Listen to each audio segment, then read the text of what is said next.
আসসালামু আলাইকুম বন্ধুরা, আশা করি সবাই সুস্থ আছেন। বন্ধুরা, বর্তমান পৃথিবীর যেই সামরিক শক্তির সমীকরণ রয়েছে, সেখানে মিসাইল সক্ষমতা, নৌবাহিনীর সক্ষমতা, সাবমেরিন সক্ষমতা ইত্যাদি ইত্যাদি সক্ষমতায় বিভিন্ন দেশ বিভিন্ন ক্যাটাগরিতে তার শক্তি অর্জন করেছে এবং র্যাঙ্কিংও হতে পারে। তবে বিমান বাহিনীর সক্ষমতা এবং বিমান বাহিনীর হামলায় এখনও সব থেকে শক্তিশালী অবস্থানে রয়েছে যুক্তরাষ্ট্র। আন্তর্জাতিক রিপোর্ট বলছে বর্তমান পৃথিবীর সর্বোচ্চ প্রায় ২,৭০০-র বেশি বিভিন্ন যুদ্ধ বিমান, বিভিন্ন ধরনের বোমারু বিমান, এয়ারক্রাফট এবং বিভিন্ন ট্যাঙ্কার বিমান এবং মিলিটারি কার্গো বিমান রয়েছে যুক্তরাষ্ট্রের বহরে। এবং তাদের বিমান বাহিনীর হামলার সুপরিকল্পিত যে মিশন পরিচালনা, সেটা খুবই অত্যাধুনিক, যেটা কোনোভাবেই ক্যাচ করা বা ডিকোড করা খুবই কঠিন কাজ। তবে এক্ষেত্রে স্ক্রিনে নিশ্চয়ই আপনারা দেখতে পাচ্ছেন, খুদ যুক্তরাষ্ট্রের বিখ্যাত সংবাদ মাধ্যম দ্য নিউ ইয়র্ক টাইমস তাদের প্রতিবেদনে দাবি করেছে যে ইরান যুক্তরাষ্ট্রের এই অত্যন্ত গুরুত্বপূর্ণ গোপনীয় যে বিমান হামলার মিশন পরিচালনার যে সিস্টেম রয়েছে তাকে আনলক করেছে এবং তারা বুঝে গেছে যে কি করে যুক্তরাষ্ট্র হামলা করে এবং কখন হামলা হবে। দেখুন, শুনতে হয়তো সাধারণ ব্যাপার মনে হয়, তবে বাস্তবিক অর্থে যুদ্ধক্ষেত্রে এটি একটি বড় ধরনের দুর্বলতা। দেখুন, এই ধরনের তথ্য মাত্র যদি ২০ থেকে ২৫ মিনিট আগেও পাওয়া যায়, সেটি যে কোনো ধরনের হামলা ঠেকানো এবং শত্রু বিমানকে ধ্বংস করার ক্ষেত্রে কার্যকরী ভূমিকা পালন করতে পারে। দ্য নিউ ইয়র্ক টাইমস এবং অন্যান্য সংবাদ মাধ্যম এবং সামরিক বিশেষজ্ঞরা বলছে, ইরান এবং যুক্তরাষ্ট্রের হামলার একেবারে শেষ সময়ের দিকে যুক্তরাষ্ট্রের F-35 যুদ্ধ বিমানে যে সফলভাবে হামলার ঘটনা ঘটেছিল ইরানের পক্ষ থেকে, বা একটি F-15 স্ট্রাইক ইগল যুদ্ধ বিমানকে ভূপাতিত করা হয়েছিল, ইরানের এই শেষ যে কৌশল রয়েছে যেটা তারা আয়ত্ত করতে পেরেছে, এই কৌশলের কারণেই হয়েছিল। এবং নতুন করে যুক্তরাষ্ট্র ইরানের বিরুদ্ধে হামলা থেকে যে পিছিয়ে আসলো, সেটাও কিন্তু এই কৌশল ফাঁস হওয়া এবং নতুন করে হামলার ঝুঁকি বাড়ছে এই জন্য। বন্ধুরা, ভিডিওর বাকি অংশে অত্যন্ত গুরুত্বপূর্ণ এই কৌশল এবং প্রযুক্তি সম্পর্কে বিস্তারিত টেকনিক্যালভাবে আপনাদের আমি বুঝিয়ে বলতে চেষ্টা করব, যাতে সামরিক সদস্য না হয়েও আপনারা ভালোভাবে বিষয়টির গুরুত্ব অনুধাবন করতে পারেন।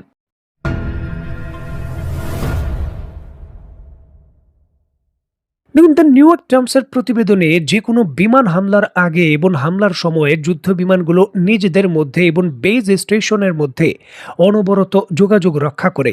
মার্কিন বিমানগুলো লিঙ্ক 16-এর মতো অত্যন্ত সুরক্ষিত এনক্রিপ্টেড ডেটা নেটওয়ার্ক ব্যবহার করে এগুলো করে। ইরান হয়তো এই এনক্রিপশন পুরোপুরি ভাঙতে পারেনি, কিন্তু তারা রেডিও ফ্রিকোয়েন্সির তীব্রতা এবং উৎস ট্র্যাক করেছে। ধরুন, আক্রমণের ঠিক 10 মিনিট আগে একটি নির্দিষ্ট ফ্রিকোয়েন্সিতে রেডিও সিগন্যালের ঘনত্ব হঠাৎ বেড়ে গেল। ইরান তখন বুঝতে পেরেছে যে এই ফ্রিকোয়েন্সি বৃদ্ধি মানেই হলো পরবর্তী কয়েক মিনিটের মধ্যে স্ট্রাইক বা হামলা শুরু হতে যাচ্ছে। একে বলা হয় ইলেকট্রনিক সিগনেচার অ্যানালাইসিস। দেখুন, আমেরিকার বোমারু বিমান যেমন B-52 বা B-1B ল্যান্সার কিংবা F-15 স্ট্রাইক ইগল দূরের মিশন যখন চালায়, তখন তাদের মাঝ আকাশে জ্বালানি নিতে হয়, এয়ার টু এয়ার রিফিলিং। এই রিফুয়েলিং বা জ্বালানি নেওয়ার জন্য আকাশের নির্দিষ্ট কিছু জোন বা অ্যাঙ্কর থাকে, যা নিরাপত্তার খাতিরে যুদ্ধক্ষেত্রের কিছুটা বাইরে রাখা হয়। ইরান তাদের দূরপাল্লার রাডার দিয়ে এই বিশাল রিফুয়েলিং ট্যাঙ্কার বিমানগুলোকে, যেমন KC-135 বা KC-46 এর অবস্থান অনবরত নজরদারি করেছে। ইরানের দাবি অনুসারে ইরান লক্ষ্য করে দেখেছে, যখনই ট্যাঙ্কার বিমানগুলো ইরাক বা জর্ডানের আকাশে একটি নির্দিষ্ট এস আকৃতির লুপে চক্কর কাটা শুরু করে, তার ঠিক 20 মিনিট পরই ফাইটার জেটগুলো ইরানি সীমান্তের দিকে অগ্রসর হয়।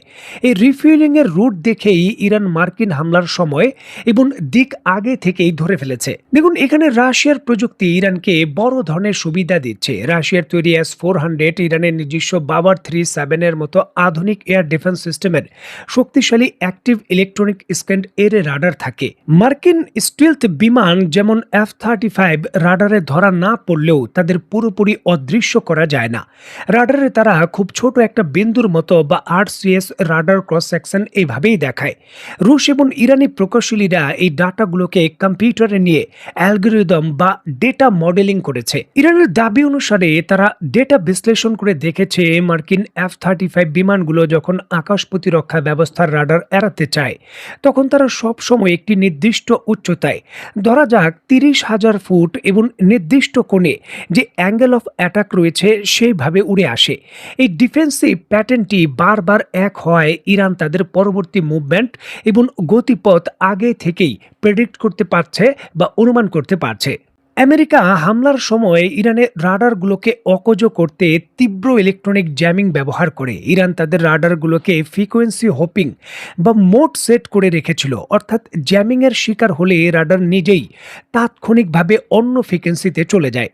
উদাহরণ হিসেবে যদি আপনাদের বলি, মার্কিন ইলেকট্রনিক ওয়্যারফেয়ার বিমান যেমন EA-18G যে গ্লোডার রয়েছে, যখন জ্যামিং সিগন্যাল ছড়ায় তখন ইরান দেখেছে সেই জ্যামিং ফ্রিকোয়েন্সির রেঞ্জ কত। বারবার একই রেঞ্জে জ্যামিং করায় ইরান বুঝে গেছে মার্কিন বিমানগুলো তাদের রাডারের কোন কোন ফ্রিকোয়েন্সিকে সবচেয়ে বেশি ভয় পায়।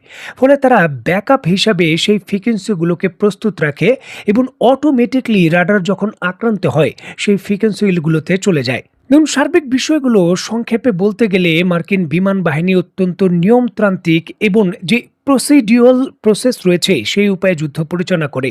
ইরান তাদের আধুনিক রাডার, সিগন্যাল ট্র্যাকিং এবং রাশিয়ার দেওয়া গাণিতিক মডেল সফটওয়্যার ব্যবহার করে মার্কিন বাহিনীর এই নিয়ম বা ছকের রুটিং ধরে ফেলেছে।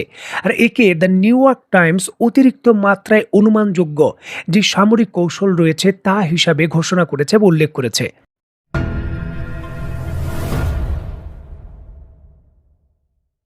আন্তর্জাতিক রিপোর্ট অনুসারে চীন সফর শেষ করে ডোনাল্ড ট্রাম্প যখন যুক্তরাষ্ট্র ফিরেছেন তখনই চূড়ান্তভাবেই কিন্তু ইরানে নতুন হামলা করার সিদ্ধান্ত তিনি নিয়েছিলেন এবং সেটা বাস্তবায়নের অপেক্ষায় ছিল। তবে মধ্যপ্রাচ্যের দেশগুলোর অনুরোধের কারণে তিনি তার সেই হামলা স্থগিত করেন সাময়িক সময়ের জন্য। বলা হচ্ছিল যে আলোচনার মাধ্যমে সমাধানের সুযোগ তৈরি হয়েছে, তার জন্যই এই সিদ্ধান্ত। তবে এখানে সামরিক বিশেষজ্ঞরা কিন্তু এই বিষয়গুলোকে উড়িয়ে দিচ্ছেন, আশঙ্কা করছেন যে এখানে শুধুমাত্র অনুরোধেই সকল কিছু হয়নি। এখানে সামরিক ঝুঁকি এবং ইরানের নতুন প্যাটেন্ট আয়ত্ত করাও একটি বড় বিষয় ছিল। কারণ এর পূর্বেও এই ধরনের হামলায় না করার জন্য পৃথিবীর বহু দেশ যুক্তরাষ্ট্রকে অনুরোধ করেছে, মধ্যপ্রাচ্যের দেশগুলোও করেছে। যুক্তরাষ্ট্র তখন কিন্তু সেই অনুরোধ রাখেনি। এখন পরিস্থিতি ঝুঁকিপূর্ণ এবং যদি এই ধরনের সুযোগ থাকতো যে হামলা করে ইরানের অভ্যন্তরে ক্ষয়ক্ষতি করে ইরানের সামরিক শক্তিকে কমানো যাবে, সেই সুযোগ যুক্তরাষ্ট্র ব্যবহার করতো না অনুরোধের কারণে। এই ধরনের বক্তব্যের গ্রহণযোগ্যতা নিয়ে কিন্তু প্রশ্ন উঠবেই জনমনে। জনগণ অবশ্যই এই ধরনের বিষয়গুলো কতটুকু আস্থার সঙ্গে নেবে সেটাও প্রশ্নবিদ্ধ। যে হোক, ইরানের বিরুদ্ধে সামরিক পদক্ষেপ নেওয়া এখন আগের মতো আর সহজ নয়। বিশেষ করে বিমান হামলার ক্ষেত্রে যুক্তরাষ্ট্রের যে মাল্টি-বিলিয়ন ডলারের বিশাল অস্ত্রের বাজার রয়েছে তাও ঝুঁকিপূর্ণ অবস্থায় রয়েছে। এখানে দেখুন, ইরানের বিরুদ্ধে একটি হামলা শুধু একটি মাত্র বিমান ভূপাতিত হওয়া বা $100 মিলিয়ন বা $150 মিলিয়ন ক্ষতি হবে এখানেই সীমাবদ্ধ নয়। এখানে ওই বিমানের ভবিষ্যতের যে রপ্তানি বাণিজ্য রয়েছে, যুক্তরাষ্ট্রের বিমান বাহিনীর যে প্রভাব রয়েছে তার উপরও কিন্তু প্রভাব ফেলবে। সুতরাং যুক্তরাষ্ট্রের এমন মিশনই বাস্তবায়ন করতে হবে ইরানের ভেতর হামলা করে যুদ্ধ বিমানগুলো নিরাপদে ফেরত আসবে, কোনো ধরনের ক্ষয়ক্ষতি হবে না। ততক্ষণ পর্যন্ত এটা করা হবে না যতক্ষণ পর্যন্ত এই গ্যারান্টিটা যুক্তরাষ্ট্র নিশ্চিত নিজে অন্তত হবে।